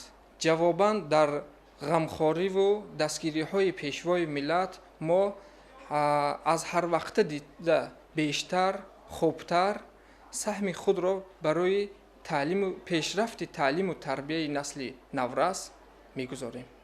پیشوای ملت محترم امامعلی رحمان تاکید داشتند که نسل نورس و جوان امروزه کشور باید از گذشته سبق آموزند و برای تحکیم صلح و ثبات در مملکت تلاش نموده در حفظ و استواری دولتاری ملی سهم بی‌واسطه خویش را گذارند. بنابراین پیشوای ملت استادان و آموزگاران را وظیفه‌دار نمودند که یکجا با پدر و مادران نسل نورس را برای حفظ و پایداری صلح و ثبات و باز هم مستحکم نمودن دولت آزاد و صاحب استقلالمان آماده سازند. چون همه ساله امروز از طرف پیشوای ملت اساسگذار صلح و وحدت ملی پرزیدنت کشور محترم امامعلی رحمان درسی صلح آغاز گردید و آغاز سال خانشی نو از 17 آگوست سال جاری اعلان گردید. اهل جامعه پروفسوران و آموزگاران دانشگاه امروز به دانشگاه آمده همه جای برآمد جناب عالی را پرزیدنت کشور را گوش کرده ایستاده ایم. آن کس امروز چون همه وقت درباره خوب کردن صفت تعلیم و دانش در مکاتب‌های هم میانه مخصوص و هم در دانشگاه ها گفته گذاشتند. علال خصوص آموختن فن‌های دقیق، ریاضی طبیعی و آموزش زبان‌های خارجی هم روسی و هم انگلیسی باید امروز دقت جدی داد. در شرایط کنونی علم و دانش نشان دهنده های اساسی درجه انکشاف هر یک دولت و ملت بوده با روند رشد نیروی انسانی رابطه مستقیم دارد. سرور دولت محترم امامعلی رحمان با نظرداشت اعلان گردن سالهای 2020-2040 سالهای آموزش و رشد علم‌های طبیعی دقیق و ریاضی بیان داشتند که بهتر نمودن سطح و صفت تحصیلات، جاری کردن اصولهای نوی تعلیم و ثمرناک استفاده نمودن ساعت‌های درسی باید در مد اول گذاشته شود. مورد به ذکر است که در نتیجه دستگیری و غمخوری‌های دولت و حکومت مملکت و تطبیق لایحه و برنامه‌های دولتی در تمام شهر ناحیه‌های کشور تا به امروز صدها مؤسسه‌های نوی تعلیمی بنیاد گردیده تعمیر و به شرایط معاصر مطابق گرداندن مؤسسه‌های تعلیمی موجوده با مرام ادامه دارد. در زمان صاحب استقلالی کشور شکل‌های نوی مؤسسه‌های تعلیمی جاری گردیده در شهر ناحیه‌های مملکت 9 مکتب پرزیدنتی با فراگیری قریب 8000 خواننده 75 гимназия барои зиёда аз 53000 толиби илм ва 71 литсей барои 36000 шогирд таъсис дода шуд. айни ҳол шумораи муассисаҳои таҳсилоти миёнаи касбӣ дар мамлакат ба 75 ва шумораи шогирдони онҳо қариб ба 90 000 нафар расидааст, ки аз онҳо 32 муассиса дар замони истиқлол ба фаъолият шурӯъ кардааст. дар ин давра муассисаҳои таҳсилоти олии касбӣ аз 13 ба 40 адад расиданд, ки ҳоло дар онҳо беш аз 227 000 нафар донишҷӯ ба таҳсил фаро гирифта шуда, шумораи хатмкунандагони замони истиқлол беш аз 600 000 нафарро ташкил медиҳад. айни ҳол пояҳои моддиву техникии муассисаҳои таълимӣ рӯз ба рӯз пурқувват шуда, технологияҳои муосир ба низоми таҳсил пурра ворид гардиданд. ҳамаи ин иқдомот дар маҷмӯъ ба сатҳу сифати таълим таъсири мусбат расонида истодааст. ҳамин тавр кулли хонандагони муассисаҳои таҳсилоти миёнаи умумӣ ва донишҷӯёни донишгоҳу донишкадаҳои олӣ пас аз тамошо ва гӯш намудани дарси сулҳи пешвои миллат муҳтарам Эмомалӣ Раҳмон ба омӯзиш дар соли нави таҳсилӣ 2020-2021 оғоз намуданд. дар оғози соли нави хониш дар муассисаи таҳсилоти миёнаи умумӣ рақами 25 ҷамоати Ҳайдар Усмонови ноҳияи Бобоҷон Ғафуров бинои замонавии маркази инкишофи кӯдак мавриди истифодабарӣ қарор гирифт. дар маросими ифтитоҳи ин бинои таълимӣ намояндагони мақомоти иҷроии ҳокимияти давлатии ноҳияи Бобоҷон Ғафуров, шуъбаи маориф, роҳбарият ва омӯзгорони мактаби мазкур, соҳибкорон ва волидони хонандагон иштирок намуданд. таъкид карда шуд, ки мақомоти иҷроии ҳокимияти давлатии вилояти Суғд низ барои пешрафти соҳаи маориф, дастгирии омӯзгорон ва баландравии сатҳу сифати таълиму тарбия таваҷҷӯҳи хоса зоҳир менамояд. гуфта шуд, ки бинои мазкур бо ташаббуси омӯзгорони муассисаи таҳсилоти миёнаи умумии рақами 25 ва дастгирии чанд нафар шахсони саховатманди ҷамоати Ҳайдар Усмонов бо тарҳу намои замонавӣ бунёд гардид. ин иншооти таълимӣ барои 60 нафар кӯдак пешбинӣ шуда, аз 2 хонаи машғулият, хонаи хоб, хонаи бозӣ ва 2 тахтхона барои китобхона иборат мебошад, ки ин армуғони арзандаест ба ифтихори 30-солагии истиқлолияти давлатии ҷумҳурии Тоҷикистон. маврид ба зикр аст, ки соли равон дар ноҳияи Бобоҷон Ғафуров 2 адад мактаби нав ва 17 адад биноҳои таълимии иловагӣ, ҳамчунин якчанд майдонҳои варзишӣ мавриди истифода қарор гирифтанд, ки ин ҳама аз таваҷҷӯҳи ҳукумати ҷумҳурии Тоҷикистон ва мақомоти иҷроии ҳокимияти давлатии вилояти Суғд нисбати рушди соҳаи маориф шаҳодат медиҳад. роҳбарият ва омӯзгорони муассисаи таҳсилоти миёнаи умумии рақами 25 ҷамоати Ҳайдар Усмонов аз ин иқдоми наҷиб болидароҳ гардида, минбаъд низ саъю талоши худро барои баланд бардоштани сатҳу сифати таълиму тарбия ва ба воя расонидани ҷавонони донишманд равона хоҳанд кард. ба як қатор омӯзгорони ин муассисаи таълимӣ ва шахсони саховатманди ҷамоати Ҳайдар Усмонов, ки дар бунёди ин бинои таълимӣ саҳми арзанда гузоштанд, сипоснома ва тӯҳфаҳои хотиравии роҳбарияти мақомоти иҷроии ҳокимияти давлатии ноҳияи Бобоҷон Ғафуров супорида шуд. рӯзи дониш дар таълимгоҳҳои шаҳри Хоруғ бо риояи қоидаҳои беҳдоштӣ сурат гирифта, омӯзгорон ба насли наврас моҳияти сулҳу ваҳдатро фаҳмониданд. бояд қайд намуд, ки то санаи 1 сентябр хонандагон мавзӯъҳои соли таҳсили 2019-2020-ро меомӯзанд.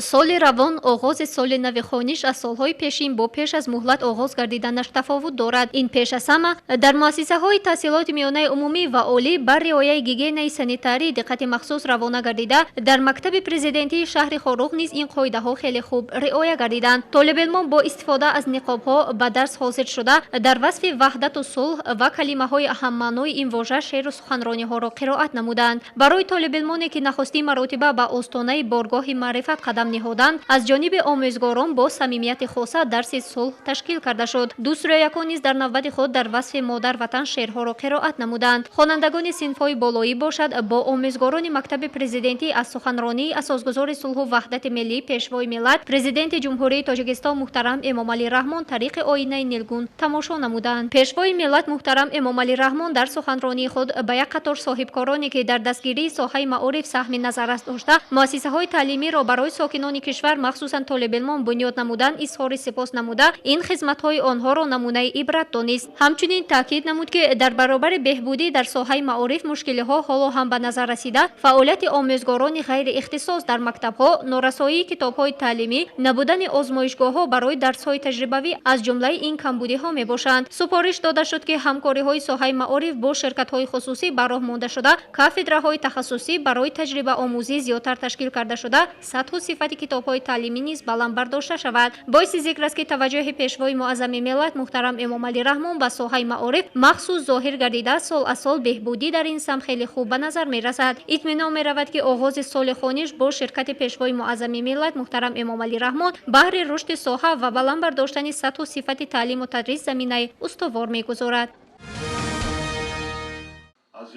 در این روز در تمام مؤسسه‌های تعلیمی تماشای دست جمعانه برای خوانندگان و آموزگاران تشکیل گردیده. علی تالار سخنرانی اساسگزار صلح و وحدت ملی پیشوای ملت پرزیدنت جمهوری تاجیکستان محترم امام علی رحمان طریق آینه نیلگون صورت گرفته با یک احساس بلند خودشناسی ملی تماشا نمودند. پیش از آغاز در سن مکتب به مسائل بهداشت توجه خاص ظاهر گردیده. خوانندگان با نقاب و رعایت نمودن فاصله اجتماعی وارد صنفخانه‌ها گردیدند. آغاز گردیدن هر یک سال خوانش با درس صلح و شرکت پیشوای معظم ملت در آن نشانه توجه خاصه نسبت ساحه معارف همچون معین کننده آینده با ثبات کشور و ملت به حساب می رود. سال روان تعداد 120 نفر دوست رو یکم بار نخست در لیسه آوازدار دست به قلم و دفتر و کتاب زده برای ایشان تمام چاره های لازمی فراهم آورده شده است. باعث شادمانی است که معارف در مرکز دقت اساسگزار صلح و وحدت ملی پیشوای ملت پرزیدنت جمهوری تاجیکستان محترم امام علی رحمان قرار دارد و ما آموزگاران از آن می‌بالیم که در این روز پیشوا سخنرانی پرمحتوایشان را به کل مردم تاجیکستان ارائه نمودند که در آن سمت‌های رشد و نموی معارف را بیان کردند. ما آموزگاران در نوبت خود سعی و کوشش می‌کنیم که نسل نورس را با دانش معاصر بهره‌مند گردانیم. توجه خاصه به آموزش فن‌های دقیق از جانب اساسگزار صلح و وحدت ملی پیشوای ملت پرزیدنت جمهوری تاجیکستان محترم امام علی رحمان را علی آموزگاران سر وقتی و مهم ارزیابی نموده آمادگی خویش را جهت عمل سازی این اقدام بیان داشتند. آموزگاران و طالب علمان بعد تماشای گزارش مستقیم با یک دنیا امید آرزو به آینده نیک زیر آسمان صاف وطن عزیز به دانش اندوزی شروع نموده اطمینان است که با چنین توجه نتیجه ها بهتر و خوبتر خواهند گشت. در روز دانش در مؤسسه تحصیلات میانه عمومی رقمی 11 به نام گنرال مستبکتاش محمدوی ناحیه شغنان معاون رئیس ناحیه شغنان گلغنچه سیدعربزاده شرکت ورزیده در واخری با خوانندگان قید کرد که ساحه معارف در سیاست اجتماعی دولت در مد اول قرار داشته. توجه حکومت و دولت به رشد و پیشرفت این ساحه مهمی جامعه خیلی زیاد است. همه این غمخوری‌های بی‌نظیر اساسگزار صلح و وحدت ملی پیشوای ملت پرزیدنت جمهوری تاجیکستان محترم امام علی رحمان نسبت نسل آینده ساز کشور بوده به مقصد بهتر نمودن صفت تعلیم و تربیت و بلند برداشتن سویه دانش روان شده است. در زمان صاحب استقلالی کشور در ناحیه شغنان چندین مؤسسه‌های تعلیمی بنیاد گردیدند. آغاز سال تحصیل 2021 از 17 آگوست سال 2020 برآمده شده است. خوانندگان 1 تا 11 همشون به تحصیل فرا گرفته می شوند و دوامناکی تحصیل یعنی تحصیل در مؤسسه‌های در صنف‌های 2 تا 11 از روی استاندارد مقرری یعنی ترتیب مقرری 45 دقیقه و برای خوانندگان صنف 1 35 دقیقه در نظر داشته شده است و ما کوشش به آن روان نموده ایستاده‌ایم و در مکتوب‌ها طریق برقه تلفنی طریق مکتوب‌ها ما با همه دیرکتوران مؤسسه‌های تحصیلات عمومی ناحیه را وظیفه‌دار نموده هستیم که برای پیشگیری نمودن انتقال و کسری کرونا ویروس خوانندگان دائما باید از نقاب ها از انتیسپتیک ها و گرفتن فاصله اجتماعی در صنفخانه ها باید براه مانده شود. در مؤسسه تحصیلات میانه عمومی رقم 11 ناحیه شغنان 300 نفر خواننده به تعلیم فرا گرفته شدند. امروز در این مؤسسه تعلیمی برای دانش اندوزی تمام شرایط مهیا بوده. خوانندگان با مواد انتیسپتیکی و نقاب محافظتی تامین می باشند. با ابتکار اساسگزار صلح و وحدت ملی پیشوای ملت محترم امام علی رحمان بنای نوی مؤسسه تحصیلات میانه عمومی رقم 11 سال 2016 ساخته به استفاده داده شد. امروز مؤسسه تعلیمی دارای 21 صنفخانه می باشد و با تمام تجهیزات های تعلیمی مجهز گردانیده شده است. امروز در مؤسسه تعلیمی 30 نفر آموزگاران و 300 نفر خواننده به مؤسسه فرا گرفته شده است. این مؤسسه تعلیمی با کابینت فنی و تکنولوژی کامپیوتری مجهز گردانیده شده است که از سطح بلند تعلیم و تربیت شهادت می‌دهد. آموزگاران این مؤسسه کوشش بر آن می‌نمایند که طالب علمان را در رویه وطن و وطن دوستی تربیت نمایند. ما آموزگاران مؤسسه تحصیلات میانه عمومی رقم 11 اطمینان کامل داریم که این سال تحصیل را با یک دوستی، با یک برادری و با یک صلح و امانی به آخر میرسانیم و بهر تعلیم و تربیت شاگردان خود کوشش همه طرفه رو به خرج می‌دهیم که آنها رو در روحیه وطن دوستی و وطن پروری تربیت نماییم. خوانندگان این بارگاه تعلیمی هزار منتاری خود را به اساسگذار صلح و وحدت ملی پیشوای ملت پرزیدنت جمهوری تاجیکستان محترم امامعلی رحمان بیان نمودند که چنین مؤسسه تعلیمی زمانوی را برای آنها بنیاد نموده است. منتداری خود را به اساسگذار صلح و وحدت ملی پیشوای ملت پرزیدنت جمهوری تاجیکستان محترم امامعلی رحمان میرسانم که برای ما نورسان چنین شرایط را فراهم آورده است. در ناحیه شغنان مؤسسه ما یکی از مؤسسه‌های کلانترین و شرایط معاصر فراهم آورده شده است. درس‌های ما هر روز با تمام شرایط‌های تکنولوژی می‌گذرانند که این برای بلند برداشتن سواد ما یعنی دانش ما کمک می‌رساند. ما خوانندگان مؤسسه نام 11 کوشش می‌کنیم که نام مؤسسه خود را نه تنها در ولایت بلکه در جمهوری و بیرون از آن معرفی نماییم. آموزگاران این مؤسسه برای دانش اندوزی خوانندگان سعی و تلاش نموده برای رشد و قابلیت ذهنی آنها دقت جدی داده شرایط لازمی فراهم می‌آورند. روزی دانش آغاز سال نو تحصیل 2020-2021 و درس صلح را که امسال نیز با سخنان تبریکاتی اساسگذار صلح و وحدت ملی پیشوای ملت پرزیدنت جمهوری تاجیکستان محترم امامعلی رحمان آغاز شد، آموزگاران و خوانندگان مؤسسه‌های تعلیمی ناحیه درواز از جمله هیئت آموزگاران و محصلین مکتب میانه رقم 40 ناحیه با مهر و محبت خاصه نسبت به سرور معارف پروری کشور مستقیما تماشا کردند. ضمن سخنرانی که پس از افتتاح بنای نوی مؤسسه تعلیمی رقم 102 ناحیه شمال صورت گرفت، رهبر دولت ذکر نمودند که معارف از سمت‌های افضلیتناک سیاست حکومت جمهوری تاجیکستان به شمار رفته زیر غمخوری‌های دائمی قرار دارد. محض در نتیجه همین توجه و دستگیری‌های دولت و حکومت مملکت خاصه پیشوای ملت محترم امامعلی رحمان همساله در جمهوری مؤسسه‌های نوی تعلیمی بنیاد و نوسازی گردیده مشکلات آموزگاران و خوانندگان مرحله به مرحله حل خود را پیدا می‌کند. به تاکید پیشوای ملت یکی از هدف‌های مهمی که در نزد استادان و آموزگاران قرار دارد تربیت متخصصان جوابگو به طلبات زمانی معاصر و مطابق به معیارهای جهانی میباشد. با این مقصد پیشوای ملت دستور دادند که روند اختراعکاری از خودکنی تکنولوژی‌های اینواسیونی جاری کردن آنها در 3 سالات و ثمره بخش گردانیدن نتیجه کارهای علمی و تحقیقاتی در جمهوری وسعت بخشیده شود. آموزگاران مؤسسه‌های تعلیمی ناحیه درواز نیز در قطار دیگر معارفچیان مملکت عزم دارند که دستور و هدایت‌های پرزیدنت جمهوری تاجیکستان محترم امامعلی رحمان را سرمشق کار خود قرار داده نسل خودشناس و وطندوست و با معرفت را تربیت نمایند.